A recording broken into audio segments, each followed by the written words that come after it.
Good morning. Welcome back to another episode of AKP Sports Talk. That is Ari. I'm Korea. It is March 5th here.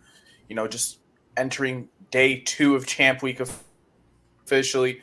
We had some big upsets tonight, obviously, what we were hoping for in terms of our picks, but how March is, the unpredictability. You got to realize, you're betting on kids at the same time, you're betting on college kids. So, you got to take that with salt. Obviously, getting started with March Madness. Obviously, we have some more conference tournaments starting today, but we're gonna get into a recap of how we did yesterday, and I'll take the one-on-one day. First, I'll go to the A Sun tournament first round matchup between FGCU and Queens, and I mean, if you would have told me that Queens won and it was a low scoring game, I would have been shocked.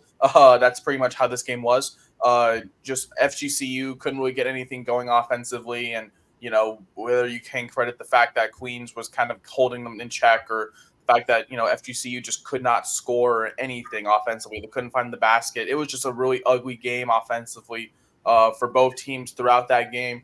I'd say, in terms of the 3 point range, that was kind of the one thing that kind of killed FGCU. They couldn't really hit their threes. I mean, they converted 40%, but the real killer was at the line. They missed 50% of their free throws. That's at the end of the day. That's 7 points at the line that they missed, and they lost by 6. So if they hit, even like 3 or 4 of those, that's a 2 possession game, and who knows where that game goes. So when it comes down to just points that you just leave up on the board, and you go 7 to 14 from the free throw line, that's going to kill you in games. And also forcing 13 turnovers, just a really sloppy game. And maybe it was the nerves and the jitters, but just no really offense or offensive system really going for both of these teams. A very low scoring first half kind of set us up for a really big second half that we needed to have for this first half over to hit. And no, excuse me, for this whole game over to hit, and it was just too far. I mean, it was too far too fast. I mean, the first half finished at 58, and it was just a very aim. But obviously, it was just surprising to see Queens get the win, and it was a very low scoring game. I thought if Queens was going to get the win, it'd probably be a higher scoring game because Queens obviously, they usually are a higher scoring team. And, this game, just a couple weeks ago, like I said, it was 90 to 81. So maybe that got us there. Vegas, maybe knew the fact that this game was going to be, such a low scoring game. In terms of how they just saw this game a couple weeks ago, or who knows whatever happened. But obviously that under did hit, so that was a losing effort there. But I did like the Duke NC State under. A lot of people were taking that over, and I had that under, and that under did hit. It was a little close, but we'll take that under as well. It did finish at 143, 79-64 win for the Duke Blue Devils on the road. I was just backing Duke's defense and what it was. I mean, Duke's defense kind of held NC State in check. DJ Horn didn't have that great of a day, even though it was senior night for the Wolfpack. This Wolfpack team are now officially kind of just, in this ACC tournament or bust kind of mentality in terms of their March Madness hopes right now. DJ Burns had himself a day with 27-5, but there was really not much out of DJ Burns, for this NC State team, and that's kind of what I was hoping for. Kind of keeping their main shooters in check, and guys like Diarra and Horn, and that's what I was kind of relying on. And then also the fact that NC State also struggled at the line as well. They shot 50% at the 3-throw line, 7 to 14 as well. So just a bad shooting day for NC State. But I was kind of relying on this under, not really fading Duke, just kind of making sure that, Duke's defense kind of does their job on the road. And that's exactly what they did. It made it a little bit of trouble, for their main shooters, with guys like Horn, even with, their main guys like Filikowski and, who's still, nursing that, miraculous injury that he came back from. Obviously Jeremy Roach and McCain, kind of the two guards that are kind of leading this Duke team right now with 21 and 16. Like I said, I didn't really like, Duke spread or NC State said, but obviously Duke just likes to get the job done. Got the big win at home, and now they set up for their big game on Saturday against their in-state rivals. So I'll take the one-on-one day. Obviously NC State Duke, I was just more relying on Duke's defense, and they showed up. But FGCU's offense did not, and then Queens, it was just that was just a weird game. So I'll take the one-on-one day. Ari, how'd you do yesterday? Yeah, 1-1 for me as well. You alluded to the upsets in the ASUN, and both of the short favorites lost outright. FGCU and Kennesaw State. So that was an L. And then Nicholls State held on. I mean, they won by 6 over Northwestern State. They only won by 6, but it was never really in doubt. They're kind of leading the entire game for the most part. So that was, like I talked about with it being a short spread, even though Northwestern State was 9-20, it was on the road for Nicholls State. So I think that was part of to do with the short spread and whatnot. But they got the job done. So 1-1 with the parlay, with the moneyline parlay losing, but then Nicholls State coming through for the 1-1 day for me yesterday. Yeah, you mentioned FGCU and Kennesaw State didn't really show up. Obviously, Jacksonville, got the surprise win over Kennesaw State yesterday. You mentioned it's hard to beat a three. We're going to talk about this more as we get more into these conference tournaments, stuff like that. It's hard to beat a team 3 times, just in any sense. Obviously, there are some exceptions, but it is hard to beat a team 3 times, and Kennesaw State did get the season sweep. Beating this Jacksonville team twice. But obviously postseason comes and here comes Jacksonville. So that was a tough loss there. And obviously same for FGCU. This team just beat Queens the other day, and now they just lost at home. So that was a tough loss as well for you. But you mentioned Nicholls State. That was a pretty kind of sweat-free winner, even though you mentioned they won by 6. They were leading the whole game, so you didn't really feel like you were in any big trouble at any point. Obviously, kind of the main reason they were just a small favorite, even though the records and everything says that they are the better team by far, just because I was a road spot, and home court is such a big factor in college basketball. Especially as we get closer to the end of the Even season. even though I don't know how many people are showing up to a Northwestern State basketball game, but Sometimes you have it for where you oh my god, it's such a small spread, and the home court advantage is such a big fan. There's nobody there, like your IUPUIs or whatever. But sometimes some of these college basketball lines are a little friendly, especially for these mid majors, because they obviously are not watching that much. But we like to keep winning, especially with these. So we'll take a 2-2 day together. Even it out. Hopefully, we'll have some winners today. As we get into today, Tuesday, we are obviously getting closer to the end of the regular season for college basketball. And here are my 2 plays. We're going to go into the Sun Belt tournament here in Pensacola, Florida. And here's my first system play. We're going to take Coastal Carolina and Louisiana game on the 45.5. That was open. I think that opened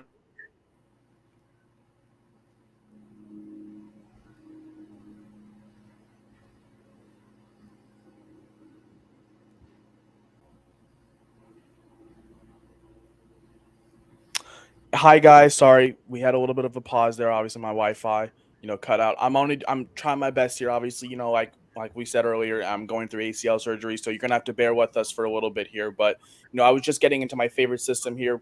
First play of the day, we're going Coastal Carolina, Louisiana Monroe under 145.5. I got that for about -125 on DraftKings. I know that total has gone down. I'll take it all the way down to about 140. If it goes all the way down there. But I do like it wherever it is and around this 144.5 range. This is a system play, and this system play, is pretty profitable. In terms of just solely for solely for conference tournament play. We talk about the 3 systems that needs to happen. Obviously, this game has to be at a neutral court. This would be a great system play if it was, just at like a regular campus site, for example, like an IUPUI game. But unfortunately, with all those being campus sites, it really takes that out of play. It's a conference game, and the total has to be 140 or higher. This is returned 57%. This is a 57% clip, so that's a pretty good ROI in terms of that neutral court under here. And so we're just blindly taking the system here. If this total is at 145.5, that's where it opened. It's already going down. So I think this under is a great. I like it at 145.5. You can buy it up a few points, but I'm taking the Coastal Carolina, Louisiana Monroe under 145. This game is going to be obviously at a neutral court. This is in Pensacola, Florida. This is the first game of the Sun Belt tournament. This is a long one, and I'm just taking this under here. So I'm just blindly taking it here. So I like that under 145.5. And then we're going to go to the Big 12 here. We're taking Kansas at home. We're taking them -10, around -135. I bought some points up for it, but I'm taking Kansas at home -10. And I love Kansas in this spot. I think they win by double digits just because of the fact that one, it's at home. Two, I'm more fading Kansas State on the road. We talk about how K-State at home is a lot better than they are on the road. They do have some struggles on the road. And three, obviously, it is senior night for Kansas, so obviously this does mean a little bit more, not just in terms for them, but obviously, in terms of the players who are graduating from the program this year. This is a big game, and obviously you can't really say a look ahead spot because on Saturday they go to Houston, and that's the biggest game for them. Obviously, that's Houston senior night as well, but but tonight is senior night for them, and so I just expect them to get the dominant win at home against their in-state rival. Even though K-State is a good team, Jerome Tang in this spot, it's just not a great look. They got to go to Kansas, and Kansas has dropped a couple games recently, and they have not looked as the dominant Kansas has them to be in the past. But I do like them in the spot -10. At home. It is senior night. It just all systems kind of look into play for Kansas just to beat the brakes off of K-State at home. So those are my two favorite plays for today. Coastal Carolina and Louisiana Monroe under 145.5. Just a great system play. Returning 57% neutral court unders. We're going to be targeting those throughout the conference tournament and as well through the NCAA tournament. And then we're taking Kansas at home -10. It's senior night. We talk about how important it is for these college kids and their home record with a win, obviously, and the home schedule with a win, obviously, as well. And it's your in-state rival. And we saw the last time these two teams played it was at Manhattan. Kansas got that close. I believe it was K-State who got that close overtime win over Kansas, and it was just very personal game, very emotional game, back and forth. So I expect Kansas to kind of use that mentality and that frustration from the last time these two teams played in Manhattan, and kind of going back to Allen Fieldhouse and kind of just beat the brakes off for this K-State team who struggles on the road. So I'm love those two picks today. And then also as well, the ladder challenge will be returning. I know a lot of people have been anticipating that, so I will be posting my three favorite plays. It's going to be three plays, whether it's a money line for the first half or the full game, a very juiced team that I like, that I'm confident in. We're taking three. It's going to be around even money. Sometimes it's maybe around 106 to maybe 110. I take it all the way from -110 all the way to pretty much +110, somewhere in that range. Trying to just double the money. So I will be posting that on my Twitter later. But those are my two favorite plays today: Coastal Carolina, Louisiana Monroe under 145.5, and then Kansas -10. Ari, I'll quit yapping. What have you cooked up for today? What are you going with? Two for me as well. We'll start off with Bama and Florida. Probably, or one of the biggest games of the day. I know you're on their over, like I think it was 2 weeks ago, I want to say, where it went over in overtime.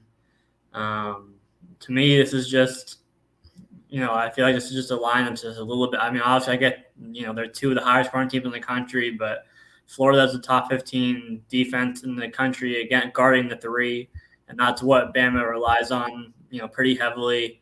Bama is also a little bit worse away from home, shooting the three-point shot as well. So I think that the only way this goes over is if Bama just completely catches fire, which is obviously possible. But with Florida's defense being top 15 against the three and Bama being worse away from home shooting the three, that's mostly why I'm going with the under here. Of just everything has go perfect for Bama. I think shooting the ball from deep for this to go over. So that's mostly the read for that play. And then late night, San Diego State money line on the road at UNLV. They beat them by 11 at home earlier in the season. Obviously, it's we always say it's tough to win on the road, and I think that's why the line is where it's at. It's only 1.5 point in favor of San Diego State. I'm taking them on the money line to just win outright. We talked yesterday about how at this point, obviously home court matters and everything, but I think at this point, as we get closer to the conference tournament and March Madness, usually the better team just kind of step up. At this point in March in the season, so I'm going with San Diego State to win on a money line at -122 at UNLV tonight, with Bama Florida under 176. Yeah, I like those two plays for you. I mean, I was looking at that Alabama Florida game, and I wasn't looking at the total. I was looking at maybe Florida money line. You mentioned just Alabama one struggles away from home. We saw that game against Kentucky, and we've even though they did beat Ole Miss, obviously Ole Miss just can't score, and but obviously they're facing Florida, who obviously we talk about how their defense for their three defensively from three, one of the best in the country. They're top 15, in terms of guarding the three, and they play a lot better at home. And even though their offense does play a lot better at home, I just don't like Alabama on the road in this spot. So me personally, I just like the Florida money line for pretty much as a pick 'em, but I do like that under as well.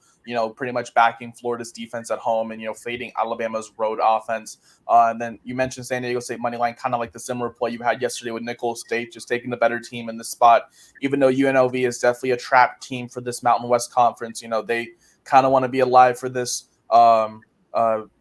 tournament, I'd say, and not just March Madness, but as well for the Mountain West tournament. They kind of want to be hanging alive in there, and especially a big win against the top team, pretty much in the conference, would be huge. But I do like San Diego State as well. I do lean them on the money line, just taking the better team in this spot, and whether it's the road or home or whatnot, just taking the better team. And San Diego State, obviously, the one caveat about them is their defense, and defense does travel, whether it's NBA or college or whatever. So I do like San Diego State just straight up on the money line, minus 122 for you, along with that Alabama Florida under. Going back to my couple plays here, I have Louisiana, Monroe, and Coastal Carolina under 145.5, and then Kansas minus 10 on the spread.